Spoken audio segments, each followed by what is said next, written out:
Dieu. Amen. Et c'est important que de connaître la volonté de Dieu. On ne peut pas marcher dans sa vie sans connaître la volonté de Dieu. Et en tout temps, Dieu a toujours cherché à exprimer ses voies. En tout temps, de toute génération, Dieu a toujours cherché à faire connaître ses voies à l'homme.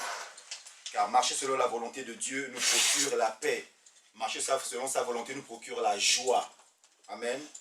Et Jésus a dit, on l'a lu, dans Jean 4, versets 32, 33 et 34, Jésus dit que ma nourriture est de faire la volonté de celui qui m'a envoyé et d'accomplir son œuvre. Ma nourriture. En d'autres termes, il ne mangeait rien d'autre que la volonté de Dieu. Il ne baignait dans rien d'autre que la volonté de Dieu. Il ne te satisfait que d'une chose, c'est la volonté de Dieu. Il ne te rassasiait que d'une chose, c'est la volonté de Dieu. Si Jésus n'était pas confronté à la volonté de Dieu, il ne faisait rien. Rien.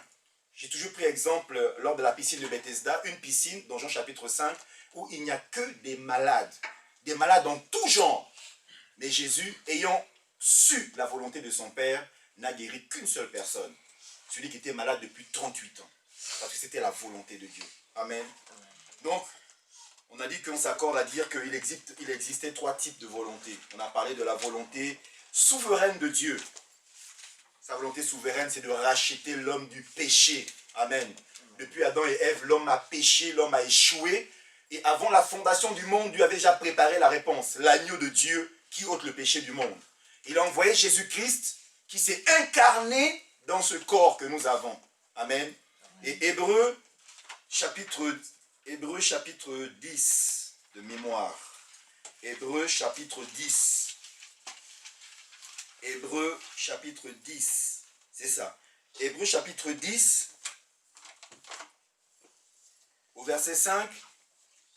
La Bible dit, c'est pourquoi, en entrant dans le monde, Christ dit, tu n'as voulu ni sacrifice, ni offrande, mais tu m'as formé un corps. Tu n'as accepté ni holocauste, ni sacrifice pour le péché. Verset 7, Hébreux 10. Alors j'ai dit, me voici, je viens. Dans le rouleau du livre, il est écrit à mon sujet, pour faire, ô Dieu, ta volonté. Donc vous voyez bien que, avant la fondation du monde, l'homme ayant échoué par la personne d'Adam, l'homme ayant péché par la personne d'Adam, et nous sommes tous enfants d'Adam, on a tous l'ADN d'Adam, selon Romains chapitre 5, car tous ont péché et tous sont privés de la gloire de Dieu. Amen. Donc l'homme ayant échoué avant la fondation du monde, Dieu a préparé l'agneau de Dieu. Rappelez-vous que Jean-Baptiste, un homme tellement humble, un homme tellement marchant par l'esprit, il a compris que sa mission était terminée le jour où, et il a pointé du doigt en disant, voici l'agneau de Dieu qui ôte le péché du monde, suivez-le. À partir de ce moment, il a rajouté, il faut que je diminue et que lui, il croisse. Comme pour dire que ma mission était terminée. Celui que Dieu a choisi avant la fondation du monde, vous avez la grâce de le voir.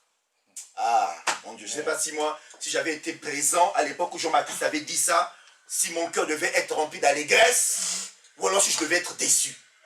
Parce que la plupart ont été déçus.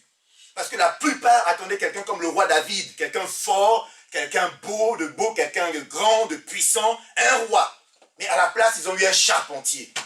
Donc, quand la parole sort que voici l'agneau de Dieu, ce n'est pas tout le monde qui a accepté cette révélation. Mais à tous ceux qui ont cru, à tous ceux qui l'ont reçu, elle a donné le pouvoir de devenir enfants de Dieu. Amen. Donc toi et moi qui avons cru, qui avons reçu la parole, nous sommes devenus enfants de Dieu. Nous avons compris que la volonté souveraine de Dieu, c'était Jésus, sauveur de l'humanité. Il s'est incarné dans un homme. Il a marché sur la terre. Il a été crucifié à la croix. 3 jours après, il est ressuscité. Waouh! Ce jour-là, le péché, le problème a été résolu. La mort, la question a été résolue. Satan et les démons, tout a été résolu. Amen. C'est pourquoi celui qui est en Christ ne craint pas la mort. Celui qui est en Christ ne craint pas les démons. Celui qui est en Christ ne marche plus selon le péché, mais marche selon l'esprit. Amen. la volonté souveraine de Dieu. La volonté, on a parlé aussi de la volonté morale de Dieu et nous avons parlé également de la volonté spécifique. La volonté morale de Dieu, on a dit qu'elle était exprimée dans les Écritures. Amen. C'est dans la parole de Dieu qu'il y a sa volonté morale. Tout est écrit dans la parole de Dieu.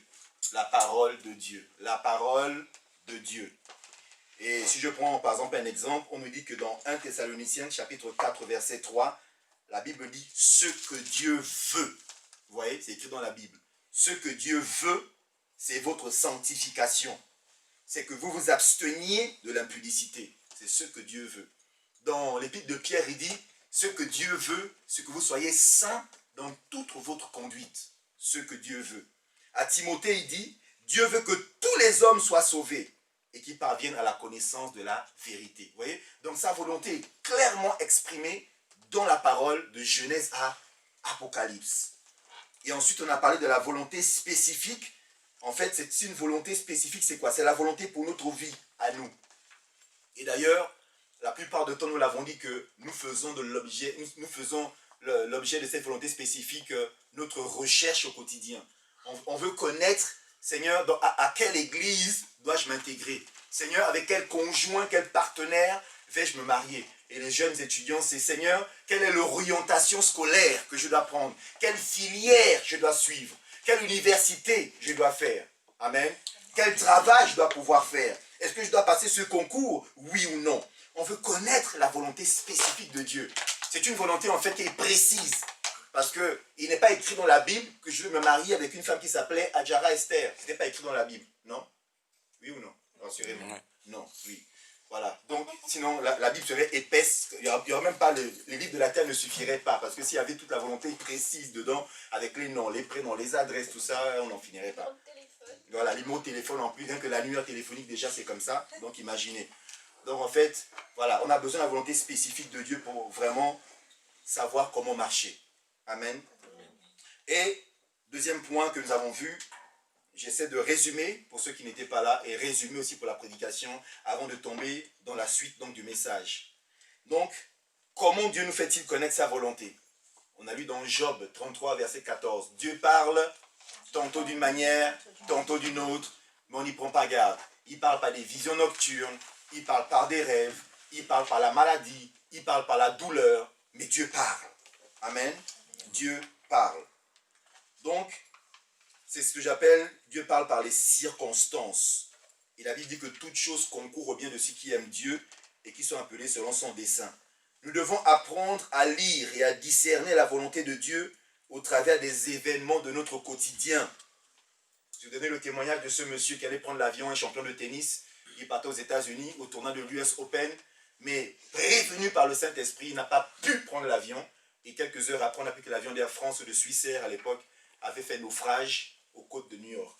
Il s'est dit, mon Dieu, j'ai bien fait de ne pas prendre cet avion. Vous voyez, Dieu parle par les circonstances. Et chacun d'entre nous ici, quand on regarde bien notre vie, quand on l'examine, vous allez voir que par les circonstances, Dieu vous a parlé. Par les circonstances, Dieu vous a orienté dans sa volonté, dans le couloir de votre destinée. Par les circonstances. Amen. Donc par les circonstances, Dieu nous a évité de commettre des erreurs et même faire des mauvais choix. Des fois, on s'entête à vouloir faire quelque chose, mais Dieu s'est dit, dans son amour et dans sa bonté, il va créer des circonstances pour te ramener dans sa volonté. Amen. Dieu, par les circonstances. On a dit aussi que Dieu nous parle par le Saint-Esprit. Amen. Jean 16, Jésus a dit qu'il nous enverra qui? Le Saint-Esprit, qui nous fera connaître toutes choses. Donc notamment la volonté de Dieu, le Saint-Esprit. Celui qui est conduit par l'Esprit, celui qui est fils de Dieu ou fille de Dieu est conduit par le Saint-Esprit. Il faut que je sois conduit par le Saint-Esprit afin de découvrir la volonté de Dieu. Et nous avons dit que le Saint-Esprit fait deux choses. Première chose, soit il nous pousse, n'est-ce pas? Deuxième chose, soit il nous empêche. On a vu l'apôtre Paul qui avait été empêché par le Saint-Esprit d'aller évangéliser quelque part. Ce n'était pas le temps de Dieu. Ce n'était pas la volonté de Dieu. Dieu a empêché l'apôtre Paul de le faire. On dit c'est poussé par l'Esprit que les apôtres ont prophétisé, que les apôtres ont agi, que les apôtres ont manifesté la volonté de Dieu. Amen. Amen. Et quand tu examines ta vie aussi, par moments tu as été poussé par Dieu à faire certaines choses. Tu as dit, ah, si ce n'était pas Dieu, je n'aurais jamais fait ça moi-même. Parce que j'étais poussé par le Saint-Esprit. Si ce n'était pas le Saint-Esprit, je ne me serais jamais retrouvé à tel endroit, à telle réunion. Mais c'est le Saint-Esprit qui m'a poussé, qui m'a convaincu d'y aller. C'était la volonté de Dieu. Et nous avons vu aussi, et je reprends maintenant mon propos, que nous connaissons la volonté de Dieu au travers de l'enseignement des Écritures. Et j'avais pris des cas pratiques, n'est-ce pas? Donc les cas pratiques.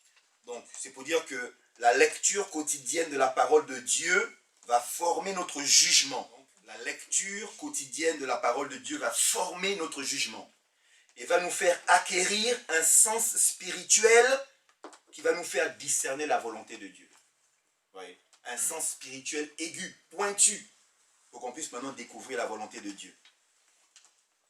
Et dans la parole de Dieu, vous allez voir qu'il y a des exemples des hommes de Dieu dans la Bible, où là Dieu nous fait découvrir sa volonté, des choses à faire et des choses à ne pas faire.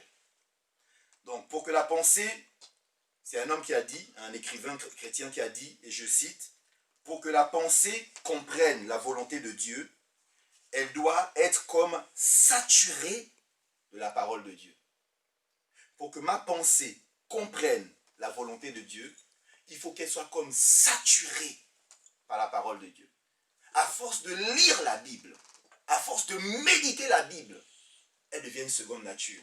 C'est-à-dire que pendant que je suis dans une situation, le Saint-Esprit ira puiser dans le dépôt qui est en moi de ce que j'ai lu pour me dire attention ou alors feu vert. Donc, si je ne médite pas la parole, si je ne lis pas la Bible, où est-ce que je vais puiser des exemples? Où est-ce que je vais puiser des recommandations? Je vais forcément puiser dans ma chair. Forcément. Parce que nous sommes faits de chair, et donc on va prendre ce qui est en nous, et on va essayer d'examiner et voir si oui ou non ça colle ou pas. Mais alors que quelqu'un qui médite la parole, qui lit la parole de Dieu, qui sature sa pensée de la parole de Dieu, eh bien c'est quelqu'un qui va finir par avoir un sens aigu pour discerner la volonté de Dieu.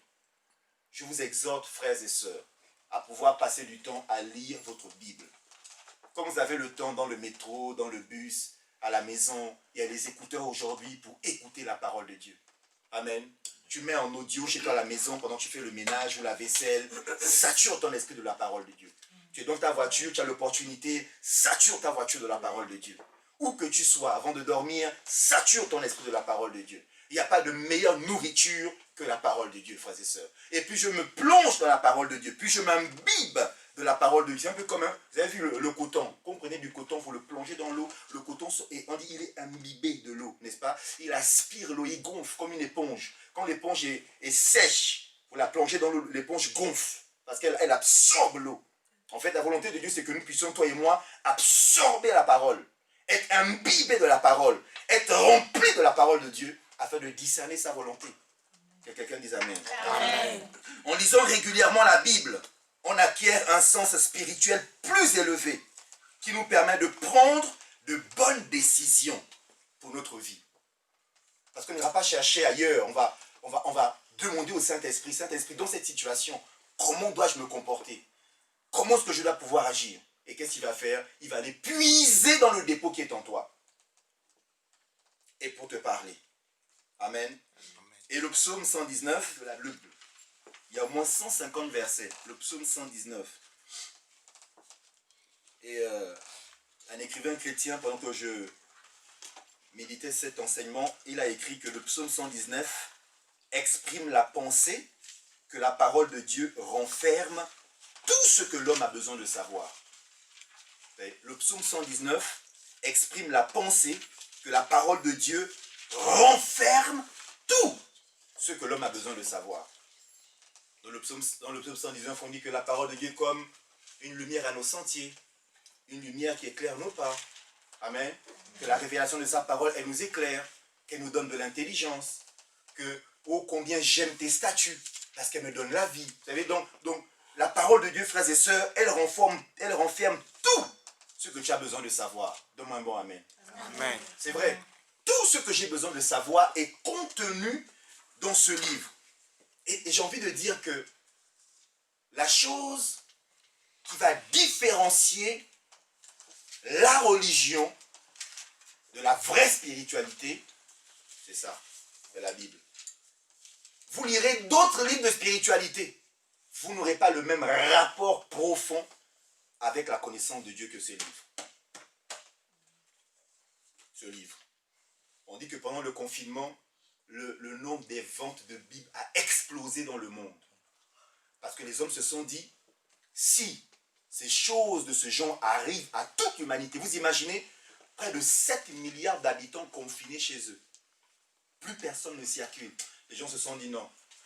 On m'a parlé un jour de l'Apocalypse, on m'a parlé un jour de la fin du monde. Ah, c'est peut-être dans le livre de la Bible, je vais acheter. Gloire à Dieu. Si par ce moyen, ils ont été poussés à acheter des Bibles, Dieu va se servir de ce moyen afin de parler au cœur de toutes les personnes qui ont acheté la Bible. Amen. Parce que dans ce livre, il y a la vie. Comment Dieu nous révèle-t-il sa volonté? Le quatrième point, c'est le conseil des gens sages. Le conseil des gens sages. Des chrétiens matures et expérimentés. Le conseil des gens sages, des chrétiens matures et expérimentés. On va lire quelques versets dans le livre de Proverbes. Proverbes, chapitre 11, le verset 14. Proverbes, chapitre 11, le verset 14 nous dit: en l'absence de directive, le peuple tombe. Le salut réside dans un grand nombre de conseillers. Proverbe 13, juste à côté, verset 20. Celui qui marche en compagnie des sages devient sage. Et celui qui fréquente des hommes stupides se retrouvera en mauvaise posture. En d'autres termes, il deviendra lui-même aussi stupide. C'est la Bible qui le dit. Il y a un verset qui dit dans 1 Corinthiens 13, verset 33, que la compagnie, les mauvaises compagnies corrompent. C'est ça. Donc, qui se ressemble, s'assemble. C'est ce que le monde dit, non? C'est-à-dire que plus je me frotte à quelqu'un, plus je finis par lui ressembler. C'est-à-dire que le parfum qui est sur lui va venir sur moi. Ça veut dire que celui qui est assis sur les bancs des moqueurs, qu'est-ce qu'il fait? Il va finir par devenir moqueur. Il va résister au début, et puis à la fin, il va commencer à rigoler. Il va commencer lui aussi à se moquer. Donc, on doit vraiment faire attention avec qui on marche. Amen. Pose-toi la question. Avec qui est-ce que je marche? À qui est-ce que je me confie? Parce que si tu te confies à des personnes sages, tu deviens sage. À des personnes stupides, tu deviens stupide. Proverbe 15, juste à côté, le verset 22. La Bible dit que les projets échouent en l'absence de délibération. Mais ils se réalisent quand il y a de nombreux conseillers. On voit ici donc que pour connaître la volonté de Dieu, par moments ça vous est arrivé. Dieu vous dit, va voir le pasteur, va voir les évangélistes. Parce que la parole de Dieu, le Saint-Esprit estime que le pasteur ou les évangélistes ont suffisamment d'expérience spirituelle pour pouvoir te donner certains conseils qui vont te guider sur la volonté de Dieu. Amen. C'est à cela à quoi nous servons aussi. En demandant conseil à d'autres, attention, veillez avec soin au choix de vos conseillers. Veillez avec soin au choix de vos conseillers. Ne vous tournez pas vers ceux dont vous savez qu'ils vous approuveront. Je répète, ne vous tournez pas vers ceux dont vous savez qu'ils vous approuveront, mais vers des chrétiens d'expérience qui ne chercheront pas à vous faire plaisir, mais qui chercheront avec vous le chemin tracé par Dieu. Là, je dis Amen moi-même.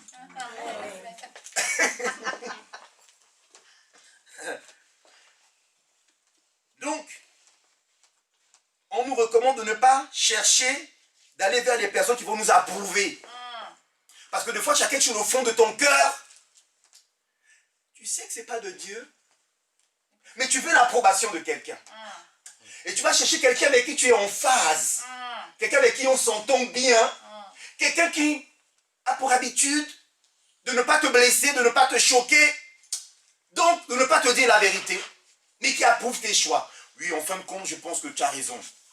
Moi, à ta place, j'aurais fait pareil. Non, mais je pense que c'est... Non, c'est bon. Il n'y a pas de souci. Non, non, tu peux le faire, ça. Je crois que c'est une bonne idée. Oui, t'inquiète. Oui, Bruno, t'inquiète. Non, non, non, moi, j'aurais fait ça à ta place, t'inquiète. Oui, fais-le. Fais-le. Non, non, je crois...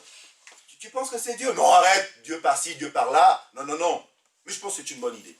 Oui, fais-le. Ils approuvent. Vous savez, le roi Akab détestait quelqu'un. Vous connaissez qui? C'était un prophète, on l'appelait Michée. Le roi Akab le détestait. Parce que tous les prophètes venaient voir Akab et prophétisaient pour approuver ses choix. Et il aimait ça. Qui n'aime pas ça? Quand vous avez quelque chose au fond du cœur et les gens viennent. Ah oui, c'est bien. C'est bien. Ah, c'est magnifique. Ah, c'est super. Et ton ego est flatté, ouais, super. Et puis voilà que quelqu'un vient, il te dit non, c'est pas juste ça, c'est pas bien. Tu le regardes, tu as envie de le chipper de la tête aux pieds, puis il se comprend qui. C'est la nature humaine, n'est-ce pas? Et donc, Akab était avec Josaphat. Josaphat, c'était un roi conduit par Dieu. Mais il s'est mis avec le roi Akab un charnel pour aller faire la guerre. Mais Josaphat avait quand même dans l'esprit que non. Il faut connaître la volonté de Dieu avant de partir faire la guerre. Josaphat dit à Akab, il faut qu'on appelle les prophètes. Les prophètes arrivent, ils commencent à prophétiser. Ils disent, Akab, oui, il faut qu'on aille faire la guerre. Akab, il a oui, amen. Josaphat sait qu'il y a quelque chose qui cloche. Et puis, ils disent, oui, il y a encore un autre prophète, Michée. Et puis Akab dit, mais c'est pas possible. Mais ce gars, il ne prophétise jamais rien de bon sur moi. Tout ce qu'il dit, il est contre moi. Je ne l'aime pas. Je le déteste. Je ne l'approuve pas. Il est vilain, il est méchant. Comme disent les enfants à l'école. Et Josaphat dit quand même, on va le faire venir. Quand on le fait venir, la Bible dit qu'il y a un esprit de mensonge que Dieu a envoyé. Même sur Michée. Pour approuver les voix d'Akab. C'est là qu'Akab dit non, c'est pas possible. Si lui, il approuve ce que tous les autres ont dit, ah, il y a un piège. Effectivement, après, Michée dit non. La vérité, c'est que Dieu n'est pas d'accord avec ce que tu es en train de faire, Akab. Vous voyez? Et donc, quand tu vas demander conseil, assure-toi bien de qui sont les personnes, quelles sont leurs moralités, quelles sont leurs relations avec la parole de Dieu, avant de leur demander conseil. Parce que si on demande conseil à l'homme, la Bible dit, malheur à celui qui se confie en l'homme. Amen. Ne nous confions pas en l'homme, mais nous confions à la parole de Dieu. Donc quand on va chercher des conseillers, il faut qu'on s'assure que ce n'est pas des gens qui nous approuvent tout le temps. Et maintenant, dans un deuxième temps, après avoir écouté leurs conseils, c'est toujours à nous-mêmes qu'appartient la décision. Parce qu'on rendra des comptes à Dieu pour chacun de nos choix. Parce que même si le pasteur t'a dit, voilà, moi je pense que Dieu, voilà. Après maintenant, c'est à toi d'aller encore te poser devant Dieu et de prendre ta décision. Si le pasteur te passe sur la volonté de Dieu et que tu prends la décision de l'appliquer, tu auras du succès. Si le pasteur te passe à la volonté de Dieu mais que tu décides autre chose, tu n'auras pas le succès. Mais c'est ta décision. La Bible dit que c'est l'âme qui pêche qui mourra. Comment Dieu parle-t-il? Le cinquième point, c'est la question que j'ai posée. Dieu parle-t-il par des signes aujourd'hui? C'est une question. Dieu parle-t-il par des signes encore aujourd'hui? On va aller dans le livre de Juges. Juges au chapitre 6. Vous connaissez tous l'histoire de Gédéon, non? Gédéon et la toison. Juges chapitre 6. Il voulait connaître la volonté de Dieu. Juges chapitre 6. À partir du verset 36. Je lis le nom du Seigneur. Dieu parle-t-il encore aujourd'hui par des signes? Verset 36, Juges chapitre 6, nous lisons le nom du Seigneur. Gédéon dit à Dieu, si tu veux délivrer Israël par mon intermédiaire, comme tu l'as dit, je vais mettre une peau de mouton avec sa laine dans l'air de battage. Si la peau seule se couvre de rosée et que tout le terrain reste sec, je saurai que tu délivreras Israël par mon intermédiaire, comme tu l'as dit. Verset 38. Et cela se passa ainsi. Le lendemain, il se leva de bonne heure, pressa la peau de mouton, et il en fit sortir la rosée. Elle donna une coupe pleine d'eau. Gédéon dit à Dieu, que ta colère ne s'enflamme pas contre moi, et je ne parlerai plus que cette fois. Je voudrais seulement faire encore une épreuve avec la peau de mouton. Que la peau seule reste sèche et que tout le terrain se couvre de rosée. Et Dieu agit ainsi cette nuit-là. La peau de mouton seule resta sèche et tout le terrain se couvrit de rosée. Parole du Seigneur. Voilà quelqu'un, quelques versets avant, Dieu lui révèle clairement sa volonté. Il lui dit, lève-toi, vaillant héros, va avec la force que tu as, délivrer mon peuple. Entre vous et moi, Dieu ne lui a-t-il pas déjà dit sa volonté? Oui, il a clairement exprimé. Vous voyez, c'est ça la nature humaine. Dieu nous exprime clairement sa volonté, mais nous voulons encore poser des signes à Dieu pour être sûr que c'est Dieu. C'est comme si une fois ne suffit pas. Et donc il va dire à Dieu, je vais te faire un deal. Je jette la toison.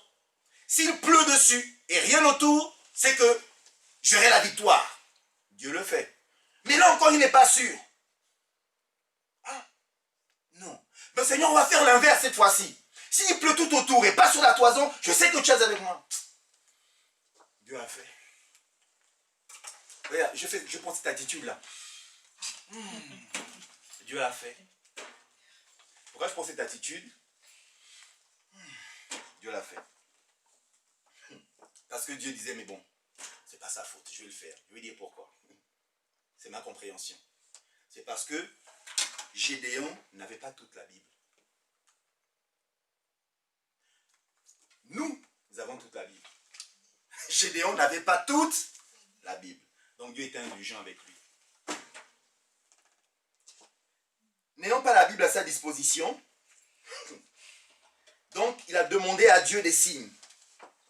Et ensuite, il était si peu spirituel qu'il avait besoin de ce signe, Gédéon, pour que sa foi puisse s'appuyer sur les promesses de Dieu. Il a demandé donc un signe parce que Gédéon n'avait pas toute la Bible. Amen.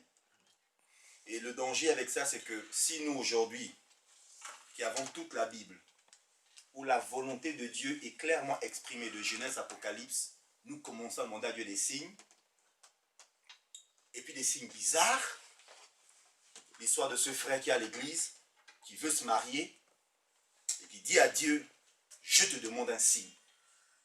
La sœur qui viendra dimanche au culte, avec une robe rouge, Seigneur, je sais que c'est ta volonté, j'irai direct la voir pour dire, ma sœur, Dieu m'a dit, tu es ma femme. Dimanche matin, il vient à l'église, il scrute la salle, et il y a une femme qui arrive avec une robe rouge sur un fauteuil roulant. La femme est plus âgée que lui. Il regarde, à gauche, à droite. Il dit non, Seigneur, ça c'est pas ta volonté. Hein? C'est pas ta volonté ça. Donc voilà, on va donc provoquer Dieu pour demander des signes à Dieu sur certaines situations. Et quand les choses se produisent, on commence à dire non, non, non, mais c'est pas ça, non, non. Vous savez que le diable donne des signes? Oui. Le diable donne des signes et le diable raffole de ça. Donc nous, en tant qu'enfants de Dieu, frères et sœurs, on doit éviter de nous laisser égarer. Gédéon a demandé des signes. Il était sous la dispensation ancienne, dans l'Ancien Testament. Il n'avait pas toute la Bible et Dieu lui a répondu. Amen. Parce que Dieu disait, bon, je le comprends, le pauvre, il n'est pas spirituel, il n'est pas dans la nouvelle alliance, je vais lui expliquer les choses. Amen. Le 6e point, c'est Dieu peut nous faire connaître sa volonté par des visions,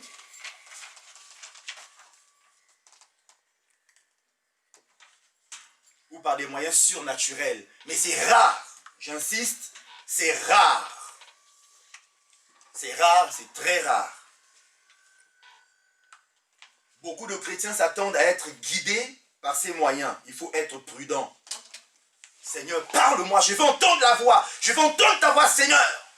Vous savez, le peuple de Dieu a fait ça avec Moïse. Moïse a dit, d'accord, sanctifiez-vous pendant 3 jours, mettez vos pieds de la montagne, Dieu va parler. Et quand Dieu a commencé à parler avec une voix comme un tonnerre tonitruante, le peuple a pris personne et Moïse, excuse-nous. On préfère que toi seul, tu montes là-bas, parle avec lui et tu descends donner les réponses. Amen.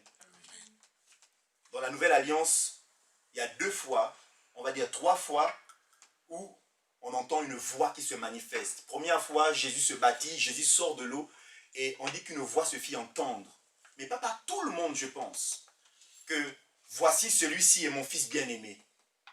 Dans Matthieu 17, au moment de la transfiguration, une voix se fait entendre, et là les apôtres, Pierre, Jacques et Jean, vont entendre cette voix, qui a dit, celui-ci est mon fils bien-aimé, écoutez-le. Troisièmement, dans Actes chapitre 9, Saul de Tarse qui s'en va sur la route de Damas, il a envie de persécuter les chrétiens, et tout à coup une lumière apparaît, qui l'éblouit, le rend aveugle, et une voix se fait entendre. Saul, Saul, pourquoi me persécutes-tu? Qui es-tu, Seigneur? Je suis Jésus que tu persécutes. Va dans la ville, on te dira ce que tu dois faire. Mais c'est rare. Donc, ne commençons pas à faire des jeûnes et des prières pour s'enfermer dans le but que Dieu nous parle, qu'on entende la voix. Parce que si on se lance dans cette initiative, il se peut que le diable se dise, alléluia, voilà une opportunité pour parler à celui-là et pour l'égarer. Le diable rôde comme un rugissant cherchant qui dévorer. Amen. Soyons prudents aux séductions démoniaques. Et j'en viens au 3e point de mon enseignement sur la volonté de Dieu. Nous allons parler de la volonté dite permissive. Et je remercie Papa Hugo pour sa question de vendredi. Je n'allais même pas aborder ce point. Mais étant donné que la question avait été posée, je me suis dit, tiens, je vais poser la question devant le Seigneur, essayer un peu de réfléchir. Pourquoi dit-on volonté permissive? La volonté permissive de Dieu. C'est comme s'il y a même une contradiction à l'intérieur de cette phrase. Volonté permissive de Dieu. Quand nous lisons le Proverbe 10, au verset 22, un proverbe que nous connaissons tous, il est dit que c'est la bénédiction de l'Éternel qui enrichit. Et elle ne se fait suivre d'aucun chagrin. En d'autres termes, quand Dieu vous exprime sa volonté, celle qui est bonne, agréable et parfaite, la volonté de Dieu ne se fera jamais suivre d'aucun chagrin. Amen. Mais une volonté dite permissive de Dieu, dans laquelle il y a du chagrin, il faut se poser des questions. Amen. Ce concept est né du constat qu'il arrive que Dieu cède à la volonté humaine plutôt qu'à sa volonté clairement exprimée et que finalement, il va s'en accommoder. C'est comme si il y a un bras de fer entre Dieu et l'homme et à la fin, c'est l'homme qui gagne. C'est ça la volonté permissive.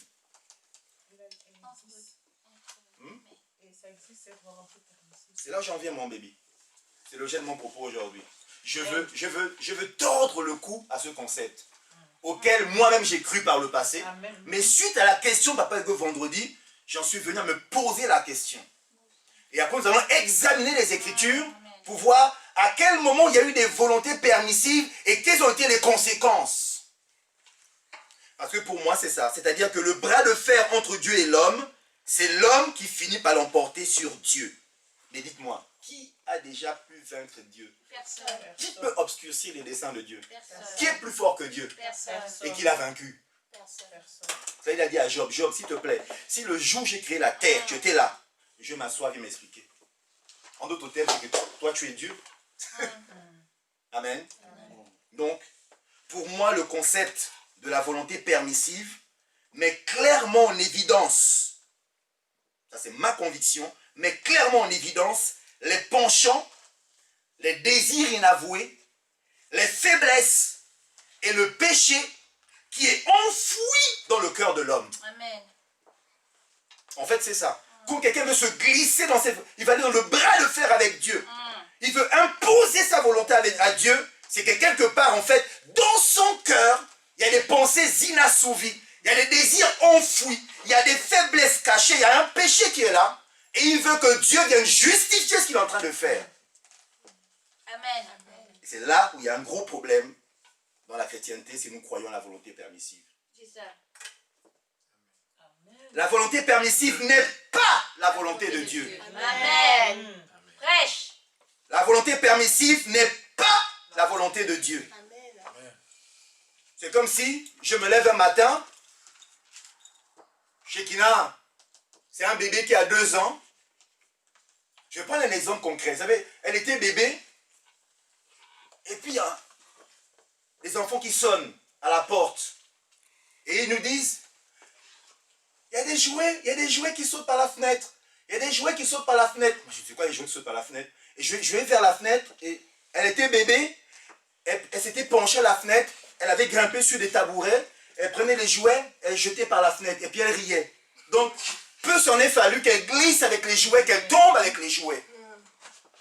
Et moi qui suis père, j'ai dit, ah, bon, continue.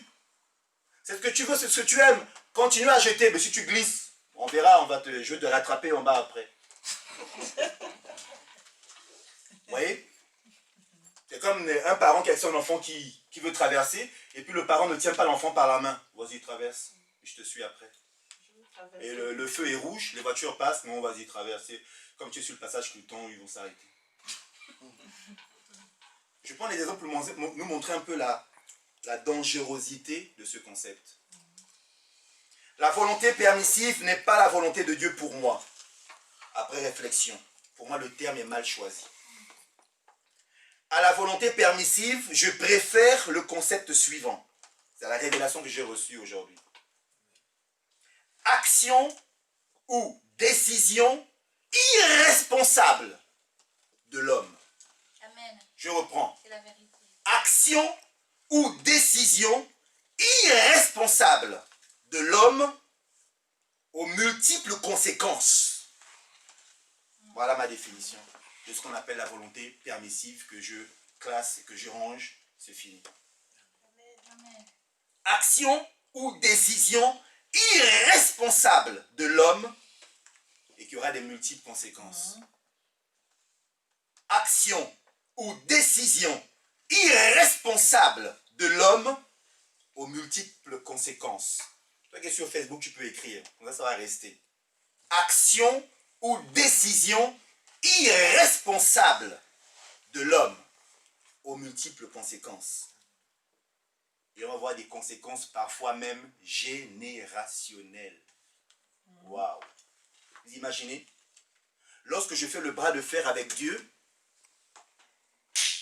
ma volonté, la volonté de Dieu, et que j'ai l'impression que je veux imposer à Dieu et que ça passe de mon côté, j'ai dit, ouais, j'ai gagné. Alléluia. Mais les conséquences sont multiples et les conséquences sont même générationnelles. Et c'est très dangereux. En fait, quand les gens disent volonté permissive de Dieu, qu'est-ce que cela veut dire? Pour moi, je l'ai écrit, ça veut dire simplement cette prière. Père, merci de m'avoir fait connaître ta volonté, mais très sincèrement, la mienne est meilleure. C'est ce que je vais faire. Voilà ma définition de ce qu'on appelle volonté permissive. Père, merci de m'avoir fait connaître ta volonté, mais très sincèrement, la mienne est la meilleure. C'est ce que je vais faire. Vous imaginez? Les conséquences sont lourdes, très lourdes. Amen. Et pour moi, la réponse de Dieu, c'est ce que j'ai appelé vendredi à la prière, c'est le bâton. Le bâton de Dieu. La réponse à ce genre de choses, c'est le bâton de Dieu. pas pour nous tuer, mais pour nous enseigner. Le bâton de Dieu. Dans le Proverbe 19, Proverbe 19, verset 18, il nous dit, « Corrige ton fils, car il y a encore de l'espoir. Ne désire pas le faire mourir. » Amen. Proverbe 19, verset 18. Corrige ton fils, corrige ta fille. Hein? Il n'y a pas que les garçons quand même, non? Hein, nous les mamans qui avons des filles à la maison, il n'y a pas que les garçons quand même qu'on corrige. Non. Merci. Corrige ta fille, car il y a encore de l'espoir. Est-ce qu'il y a encore de l'espoir? Job 5 au verset 17. Ah, papa Job, l'ami l'évangéliste Évora. Job 5 au verset 17.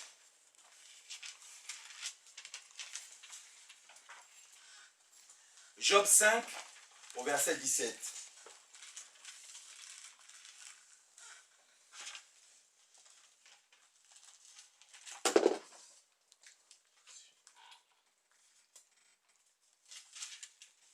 On a trouvé Job 5 au verset 17.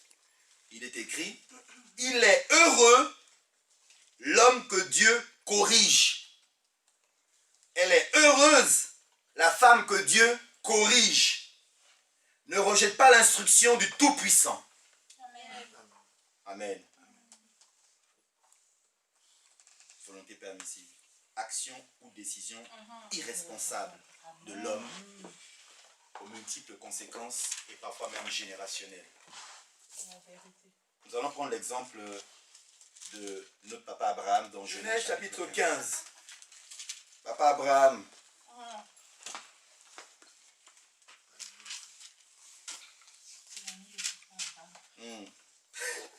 Genèse chapitre 15, à partir du verset 2. Écoutons la parole de Dieu. Abraham répondit, « Seigneur éternel, que me donneras-tu? Je m'en vais sans enfant. Et l'héritier de mes biens, c'est Eliezer de Damas. » Abraham dit, « Tu ne m'as pas donné de descendance. Et c'est un serviteur de ma famille qui sera mon héritier. » Il a exprimé sa pensée. Alors, verset 4, l'Éternel lui adressa la parole. 2 points. Ce n'est pas lui, Eliezer de Damas, mais bien celui qui naîtra de toi. Point. Il y a quoi dans ta version, maman baby? S'il te plaît. À partir du verset 2. Le verset 4. Alors l'Éternel lui parla en ces termes. Non, cet homme-là ne sera pas ton héritier. C'est celui qui naîtra de toi qui héritera de toi. C'est ça. C'était clair. Voilà. Donc Dieu avait dit à Abraham, c'est celui qui naîtra de toi qui sera l'héritier de toutes ces choses. Dieu n'a-t-il pas exprimé à Abraham sa volonté? Maintenant le problème c'est que quand Dieu nous exprime la volonté, on veut aider Dieu dans ce bras de fer pour faire les choses comme nous le voulons. Et que se passe-t-il? Après qu'il ait clairement reçu la parole de Dieu, on arrive au chapitre 16. Sarai, la femme d'Abraham, ne lui avait pas donné d'enfant, virgule. Mais elle avait une servante égyptienne du nom d'Agar. Point. Sarai dit à Abraham, voici que l'Éternel m'a rendu stérile et des relations avec ma servante. Peut-être, je ne suis pas sûr, hein, mais peut-être aurais-je par elle des enfants. Abraham écouta Sarai. Point. Les problèmes commencent. Hein? Les problèmes commencent. Quand Dieu vous a exprimé clairement sa volonté, il y a un test qui va arriver pour savoir si oui ou non vous allez tenir ferme dans la volonté de Dieu, ou alors laisser libre cours aux sentiments et aux penchants cachés qu'il y a au fond de votre cœur. Il va voir Agar, Elle était certainement jeune. Peut-être avait-elle une apparence physique qui attirait Abraham, je ne sais. Mais la Bible nous dit que Abraham est allé vers Agar et qu'ils ont eu un enfant qui s'appelle Ismaël. Suite à cette décision d'Abraham, moi je parle tout à l'heure de, j'ai dit action ou décision irresponsable. Donc suite à la décision irresponsable d'Abraham, qui a écouté Sarai et qui allait faire un enfant à Agar, Ismaël, un enfant est né. Ismaël, dont la descendance a persécuté jusqu'aujourd'hui la descendance d'Isaac. Quand j'ai parlé tout à l'heure que les conséquences peuvent être générationnelles. Cette volonté permissive a des conséquences qui peuvent même être générationnelles. Et finalement, pendant des siècles et des millénaires, deux générations se font la guerre issue d'Abraham. Pourquoi? Parce qu'il a voulu laisser libre cours au penchant qui était en lui. Parce que je ne pense pas que Sarah l'a vraiment forcé. Parce qu'elle lui a fait la proposition. Et puis Abraham, non? Oui ou non? Elle n'a pas mis la corde au cou, non? Elle lui a fait une proposition qui était alléchante. Et puis, Abraham a dit, non, non, non, non, non. Moi j'ai entendu Dieu. Hein. Il m'a parlé, j'étais seul, hein, Sarah. Non, non, non. Dans ces affaires, on ne joue pas. Hein. Dieu était clair avec moi. Ça n'a pas été le cas. Conséquences générationnelles.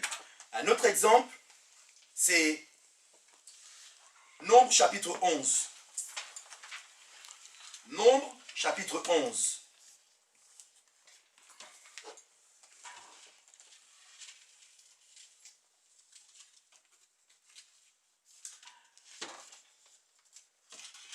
Au verset 4. Le ramassis des gens qui se trouvaient au milieu d'Israël éprouva des désirs. Vous voyez? Le mot est sorti. Des désirs.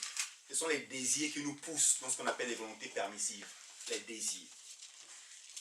Les Israélites eux-mêmes recommencèrent à pleurer et dire: qui nous donnera de la viande à manger, maman Nangaï?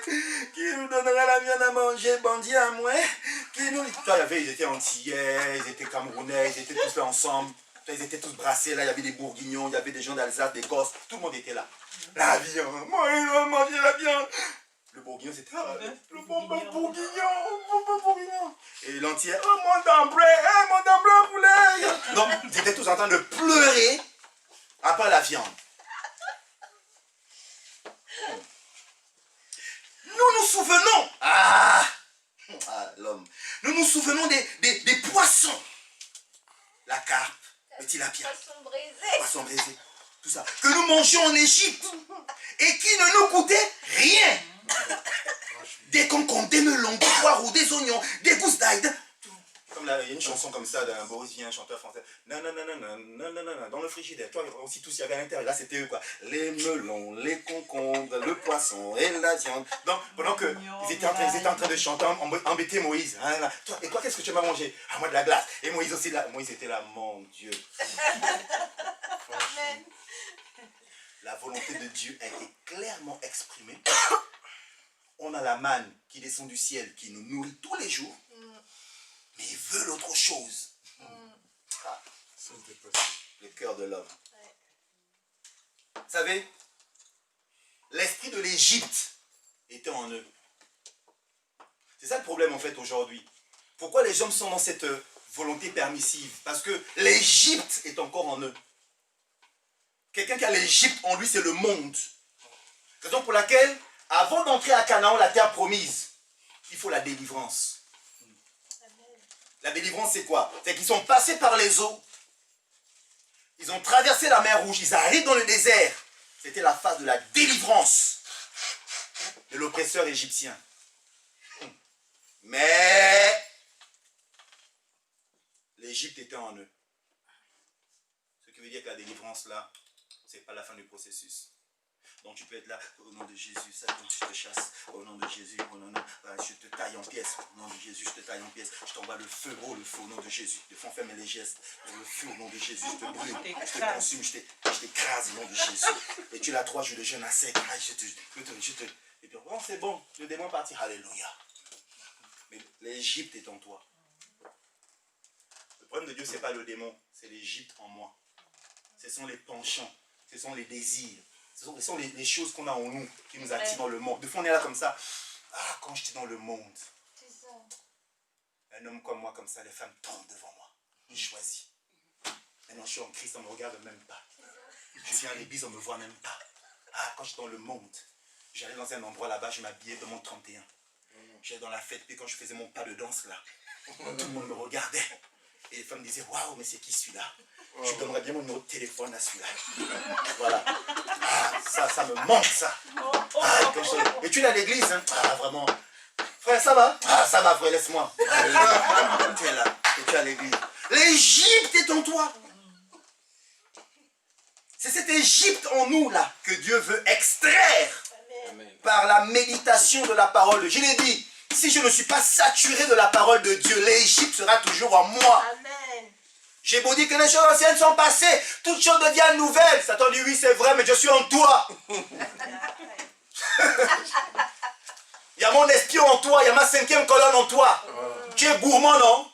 Alors comme tu aimes la gourmandise, allons calcer. Quand tu aimes le calcer, tu as peur et tu trembles. Et tu dis Jésus, Jésus. Dès que c'est la fin du culte. Donc tu avais 10 euros. 2 euros pour Jésus. Voilà. Les 10 euros là, non, quand on finit le culte, mon Dieu. J'ai vu un nouveau menu qu'ils ont sorti, qui s'appelle le menu déconfinement. Dans ce menu, tu as le gros hamburger, tu as les frites, tu as le coca maxi, et tu as même la glace avec. Et même un petit jouet. Non, non, là, mes 10 euros là, non. Après là, c'est mon pied, ton pied. Là où tu vas, j'irai. Là où tu seras, je serai aussi. Voilà. Et c'est là en nous, l'Égypte. L'Égypte, bien aimé, l'Égypte. Et donc, Dieu les conduit dans le désert, justement c'était pour enlever l'Égypte. Dieu nous connaît, hein. Amen. Dieu nous connaît.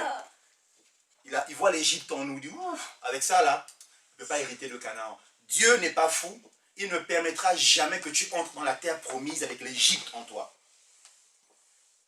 Cette génération est-elle entrée en Égypte? Est-elle entrée à Canaan? Qu'est-ce qu'ils ont fait? Ils sont morts, non? Pendant 40 ans, ils ont jusqu'à ce que toute cette génération disparaisse. Parce que Dieu a dit ces gens-là, l'Égypte est tellement en eux, non, que c'est pas possible. Parce que même après l'épisode là, de Kaïla, même après ça là, ils vont encore continuer.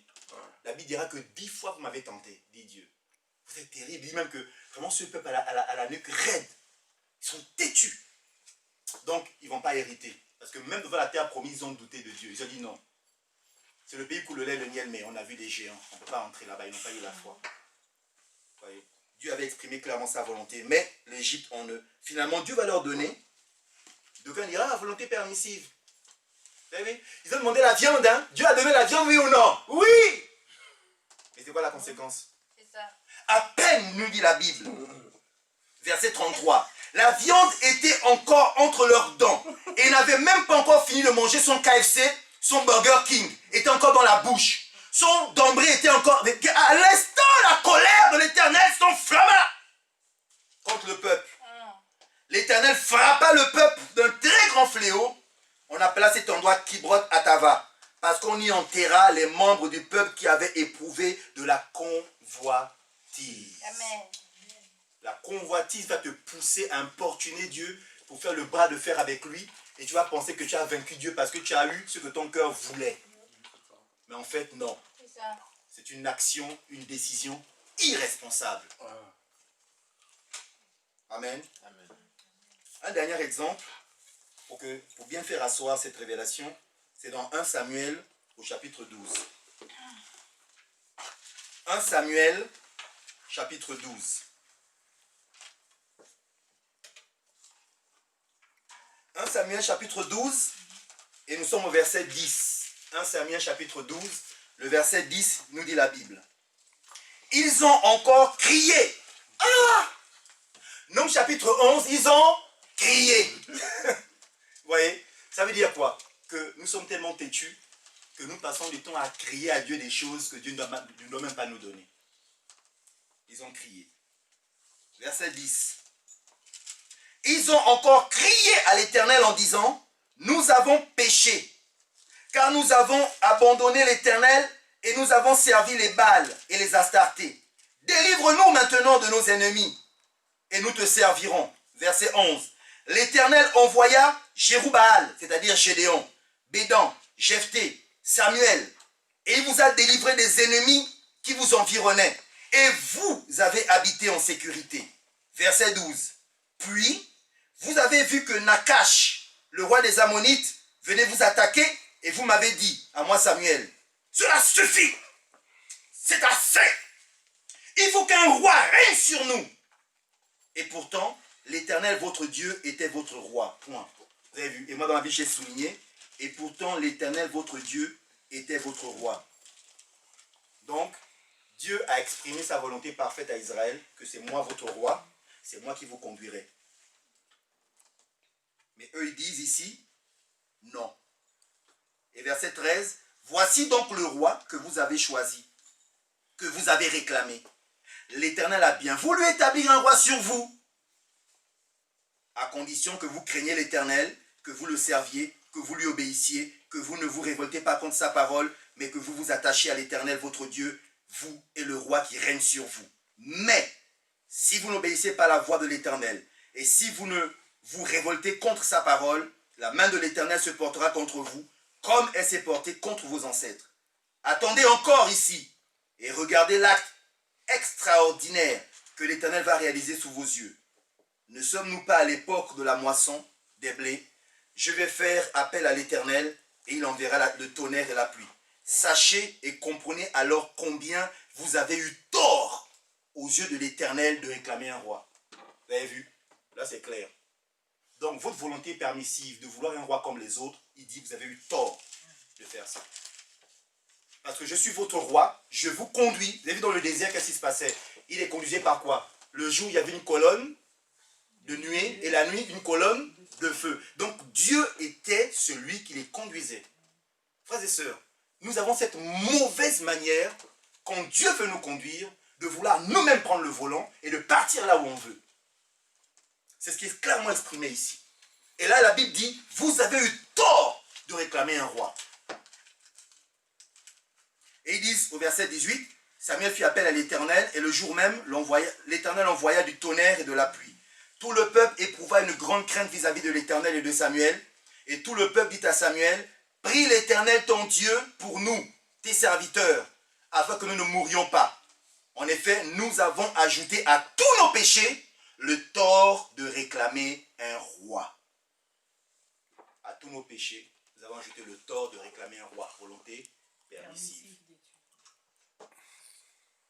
Ils ont eu un roi qui était grand, qui était beau, qui était fort en la personne de Saül. Mais quel roi? Un roi qui n'obéissait pas à Dieu. Un roi qui ne marchait pas selon les voies de Dieu. Un roi qui a fini mal sa vie. Un roi qui a fini par aller consulter les voyantes, les sorciers, pour connaître l'avenir. Un roi que Dieu a rejeté à cause de ses penchants. Mais pourquoi? Parce que le peuple a le roi qu'il mérite. Le peuple a le roi qu'il a réclamé. La sagesse de Dieu. La sagesse de Dieu est nécessaire à un roi.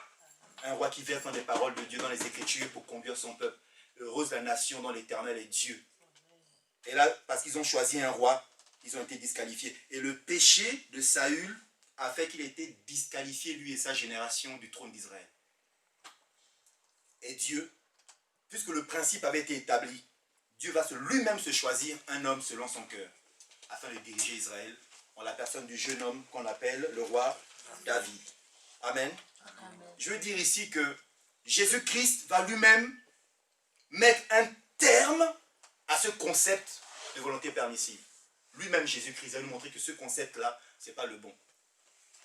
Dans le bras de fer entre la volonté de l'homme et la volonté de Dieu, il faut laisser Dieu gagner. Allons-y tous ensemble dans le Luc chapitre 22. Comment Jésus-Christ met un terme à ce concept. Luc 22, 39 à 42. Luc chapitre 22, versets 39 à 42. Pour les filles, c'est la page 683. Luc chapitre 22, verset 39 à 42. C'est là nous finissons, nous atterrissons. Il sortit et se rendit comme d'habitude au mont des Oliviers. Ses disciples le suivirent. Lorsqu'il fut arrivé à cet endroit, il leur dit, « Priez pour ne pas céder à la tentation. » Puis, il s'éloigna d'eux à la distance d'environ un jet de pierre. Se mit à genoux et pria en disant, « Père, si tu voulais éloigner de moi cette coupe, toutefois, que ce ne soit pas ma volonté qui se fasse, mais la tienne. » Alléluia. Jésus met un terme pour dire, inutile d'aller chercher ta volonté pour l'imposer à Dieu. Parce que Jésus était dans un moment d'agonie, où il savait que la mort lui arrivait, et pas n'importe quelle mort. Et non seulement il allait mourir, mais réaliser que c'était le péché depuis Adam jusqu'à la fin du monde qu'il allait porter sur la croix. C'était tellement fort, tellement lourd, tellement atroce d'avoir le péché de l'humanité sur lui, qui s'est dit, la chair a parlé, l'esprit a pris le dessus pour dire non. Non pas ma volonté, Père, mais la tienne. Que la tienne se fasse. Frères et sœurs, que cette prière soit notre prière.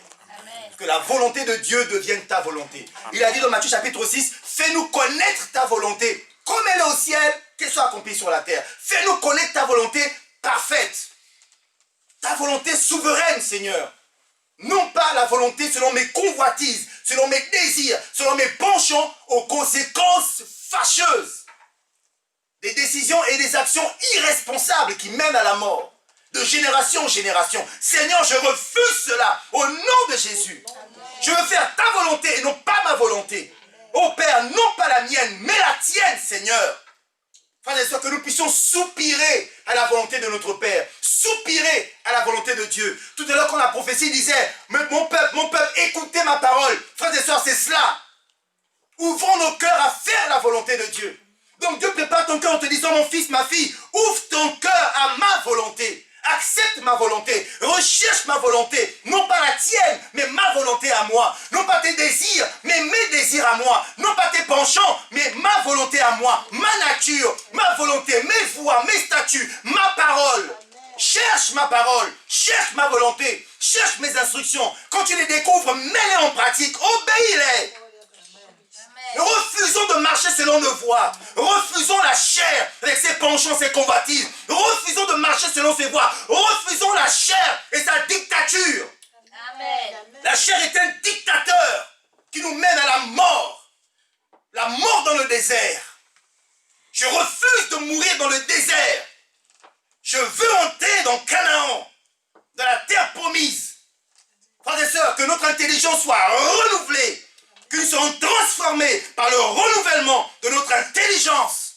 Que la parole de Dieu entre en nous et renouvelle, enlève Amen. Les désirs de ce monde, les penchants de ce monde, la convoitise de ce monde. Amen. Que nous avons hérité du monde avec ses passions et ses désirs. Que la parole de Dieu entre en toi comme un aspirateur et enlève en toi tout ce qui n'est pas bon, tous les désirs qui sont charnels et mondains.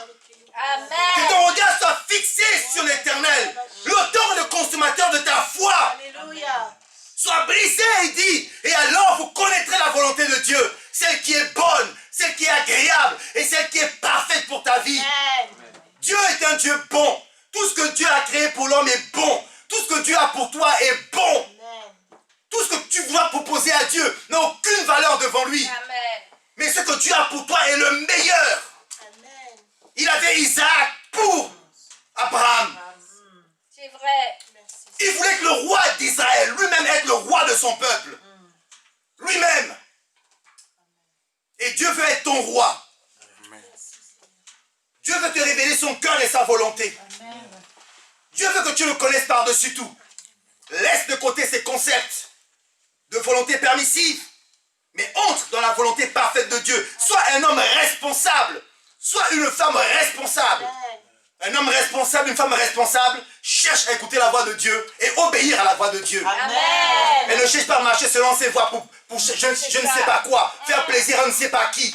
Amen. Les choses de ce monde passeront, mais la parole de Dieu demeurera éternellement. Amen.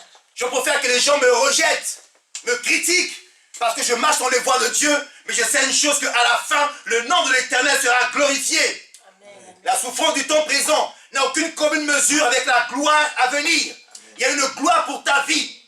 Dans la souffrance, ne fais pas les mauvais choix. Dans les épreuves, ne fais pas les mauvais choix. Ne cherche pas un enfant par tes propres voies.